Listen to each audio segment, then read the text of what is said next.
O CETFIB Entrevista está no ar. É uma realização do Sindicato dos Empregados em Turismo e Hospitalidade de Francisco Beltrão.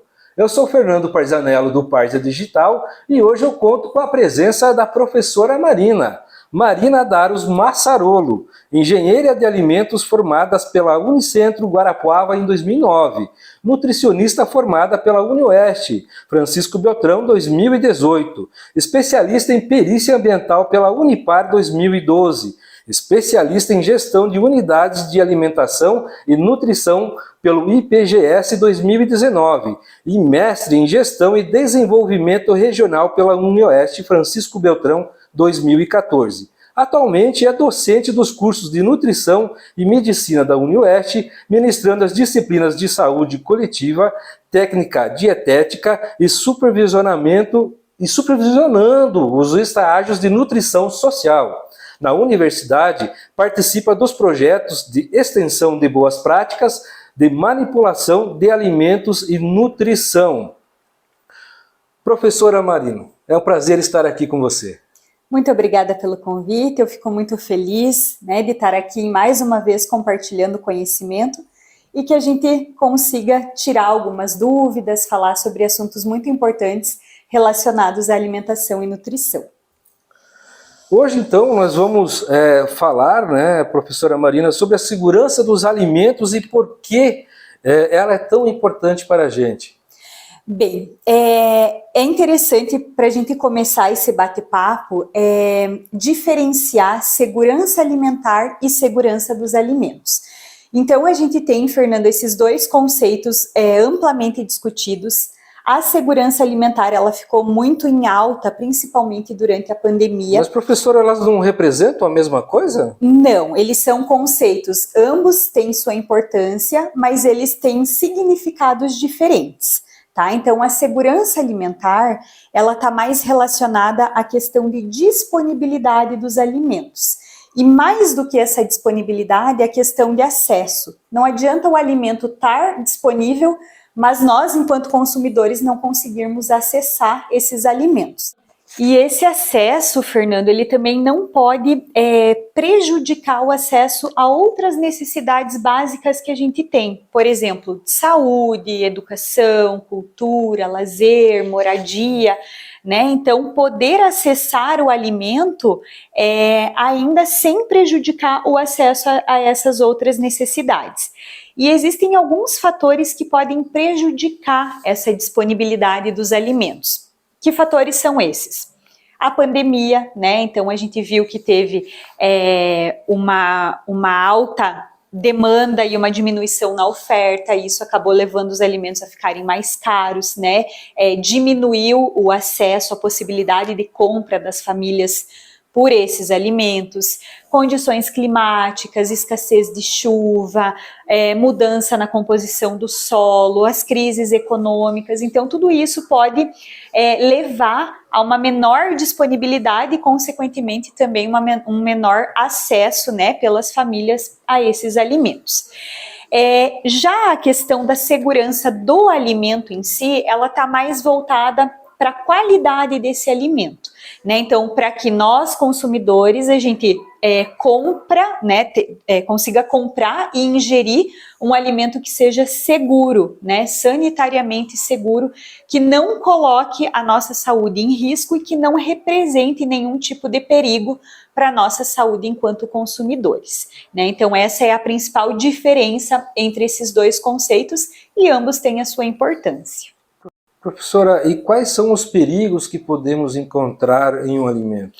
Bem, a gente tem basicamente 3 classes de perigos. Então, esses perigos nos alimentos podem ser de origem química, física ou microbiológica.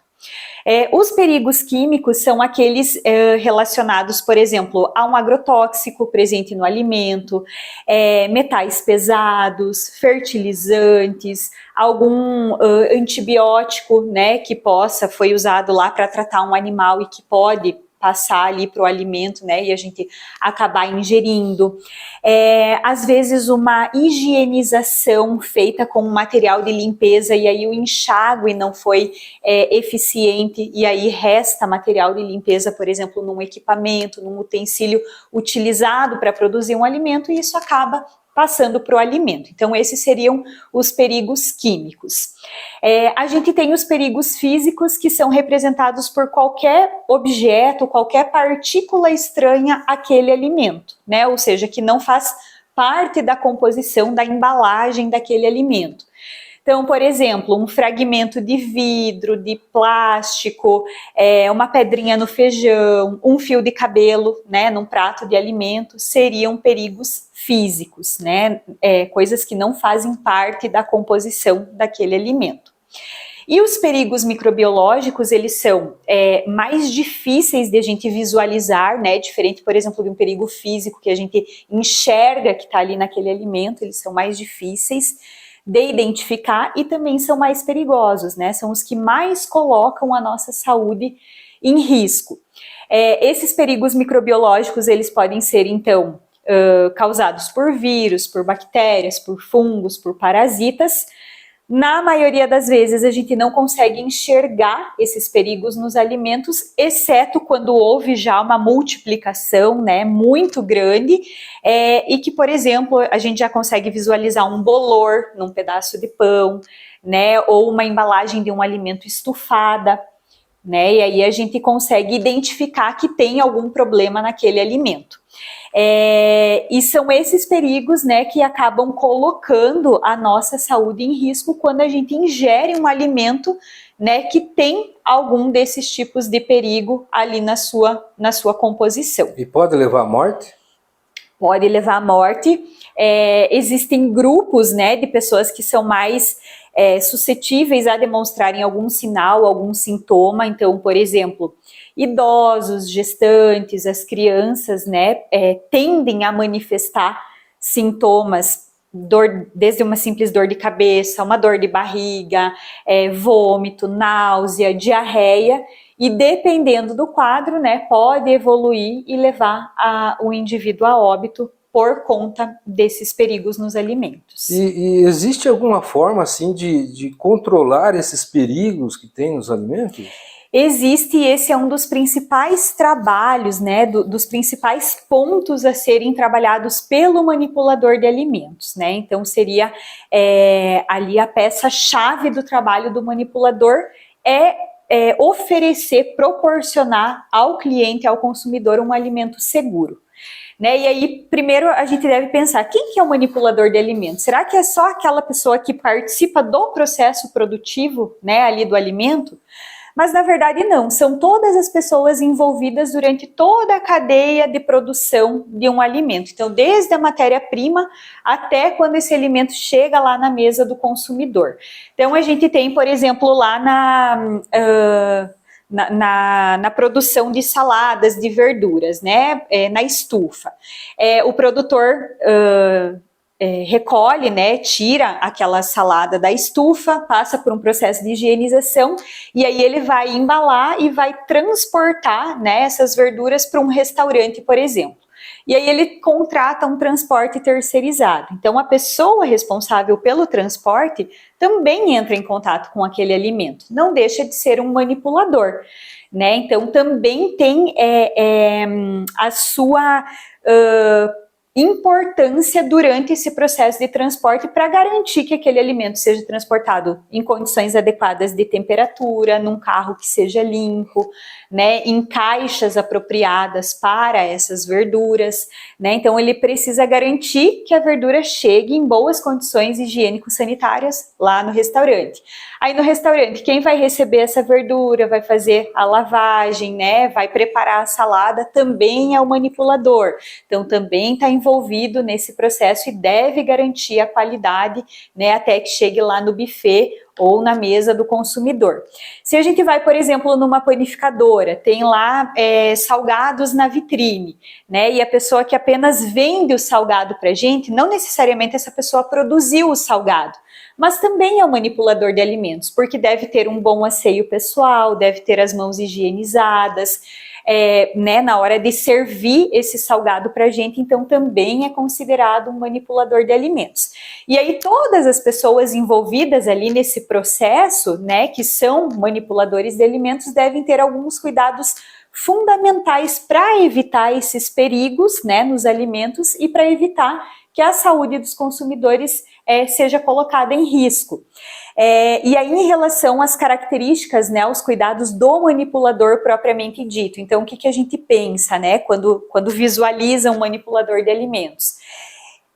Higiene pessoal, utilização de um uniforme limpo, um uniforme adequado, cabelo preso, touquinha no cabelo, as unhas devem ser curtas, aparadas, sem esmalte, os homens devem ter barba, bigode aparados, se tem muito pelo no braço, utilizar um jaleco, uma camiseta de manga comprida, a questão do calçado fechado, e aí muita gente se pergunta, mas por que o calçado fechado para cozinhar?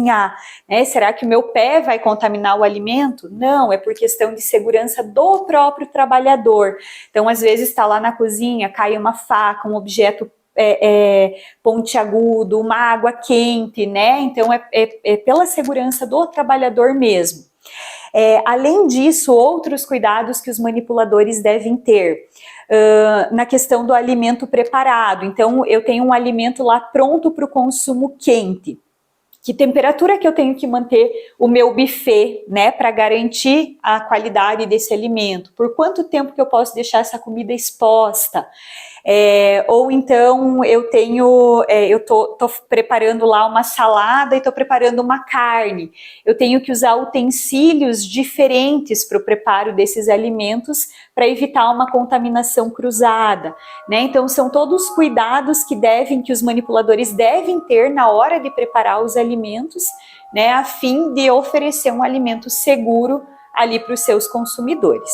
E esses são pequenos detalhes que às vezes passam desapercebidos, né? Exatamente. Numa cozinha ou mesmo até em casa, né? Às vezes quando a gente está com vida agora chegando perto do final do ano, né? Reuniões de família e tal, também precisa ter esses cuidados, né, professor? Sim, o cuidado começa de casa, né? E o que a gente pensa que a gente não gostaria de ver em um restaurante ou não gostaria de ver, de saber que acontece, a gente também deve evitar na nossa casa, né? Então, são cuidados que a gente deve ter para o bem-estar nosso, da nossa família e das pessoas que a gente vai receber também. E para nós, enquanto consumidores, que cuidados podemos ter na hora de escolher os alimentos para a gente consumir? Bem, existem algumas dicas, né, que a gente pode passar para os consumidores para ficar atento, né? Então, na hora da escolha desses alimentos. Então, uma primeira dica seria observar o local onde a gente está indo adquirir esses alimentos. Como que é a higiene desse local, né? É um local limpo, que passa uma segurança, passa uma tranquilidade para a gente se alimentar lá. Ok, né? Vou permanecer nesse local. No caso dos supermercados, sempre observar a data de validade dos alimentos. Então, isso é muito importante. Não é incomum a gente encontrar no supermercado alimentos vencidos, né? E aí a gente tem que se atentar a essa data de validade dos alimentos. Mais do que a data de validade, então o alimento está dentro da validade, mas eu estou observando que a lata está amassada ou que a embalagem está estufada, não vou comprar esse alimento, né? Eu devo evitar. Então, questão das embalagens, né? Embalagens, latas amassadas, estufadas, isso acaba danificando, né, o material, o revestimento da embalagem que entra em contato com o alimento. Às vezes num vidro de uma conserva, a gente observa que o líquido, né, da conserva está turvo, tem espuma, também devo evitar. Quando a gente vai comer fora de casa, sempre dá preferência para aqueles locais que preparam os alimentos na hora, né? Então, evitar uma comida semi-pronta, congelada, principalmente no caso dos deliveries ou franquias, né? Às vezes o prato é semi-pronto, então dá preferência para esses locais que preparem a refeição na hora. A gente deve cuidar também no supermercado a questão da temperatura de armazenamento dos alimentos. Então, eu tô lá no mercado, vou comprar uma carne congelada. Se eu observei qualquer sinal de descongelamento, né, dessa carne, já evitar levar para casa. Porque talvez o freezer não está na temperatura correta, ou por algum motivo foi desligado, teve uma queda de energia, né? Isso acaba comprometendo a qualidade daquele alimento. Então essas são algumas das dicas, né, que a gente poderia dar para os consumidores na hora de escolher o alimento para levar para casa. E professora, eu vejo hoje muitos supermercadistas, mercados, começando a fazer promoções de produtos que estão quase vencendo, às vezes até com menos de 30 dias. Além de todas essas dicas, teria mais alguma em especial para essas promoções assim de vencimento? A gente deve ficar atento, né, a essas promoções e principalmente, se comprar esses produtos na promoção, cuidar na forma que a gente vai organizar esses alimentos na nossa casa.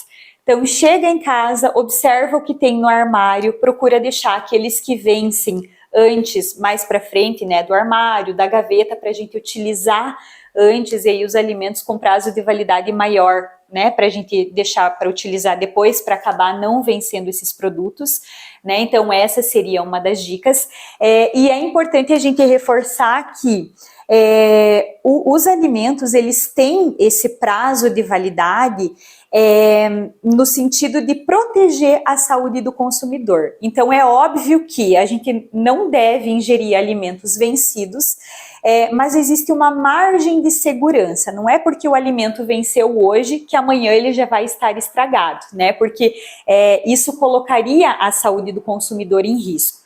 Então, embora a gente saiba que não necessariamente 1, 2 dias depois esse alimento vai estar impróprio para o consumo, ainda assim a gente deve procurar utilizar lá na nossa casa esses alimentos dentro do período de validade, né? Então, por isso é importante a gente organizar também, né, o nosso armário, a geladeira lá de casa, cuidar com a questão dos perecíveis também, abrir uma lata, né? Eu abri uma lata de milho, não utilizei toda a quantidade do alimento. Não posso deixar esse alimento na lata, então tenho que passar para uma outra embalagem, né, e colocar na geladeira. Então essas questões de armazenamento para também garantir a qualidade daquele alimento. Tá certo. E a gente vê, né, que quando o assunto é bom, o tempo passa voando, né? O set de entrevista está chegando ao fim. Eu quero agradecer aqui em nome do sindicato, professora, dizer muito obrigado por você compartilhar todo o seu conhecimento com os nossos trabalhadores. Também, professora Marina, deixo aqui um tempinho para as suas considerações finais. Eu agradeço o convite, me coloco à disposição para novas conversas, né, para a gente trazer outros assuntos, é sempre muito bom compartilhar esse conhecimento e para que os trabalhadores também sempre fiquem, né, bem informados, principalmente, né, em relação às suas áreas de atuação. Então, que bom que a gente pode contribuir com esse desenvolvimento dos trabalhadores. O convite já está feito, porque a nutrição é uma área enorme, que temos muitos assuntos aí para passar para os nossos, muito conhecimento, né, para os nossos trabalhadores, tá? Lembrando que o CETFIB Entrevista é uma realização do Sindicato dos Empregados em Turismo e Hospitalidade de Francisco Beltrão. E se você gostou desse vídeo, curta e compartilhe em suas redes sociais. E também, se está assistindo pelo nosso canal do YouTube e ainda não se inscreveu, inscreva-se, clique no sininho, ative as notificações e fique por dentro de tudo que acontece aqui no nosso canal. É o CETFIB fazendo sempre o melhor para você, trabalhador associado. Eu sou Fernando Parzanello, deixo aqui um grande abraço e até mais.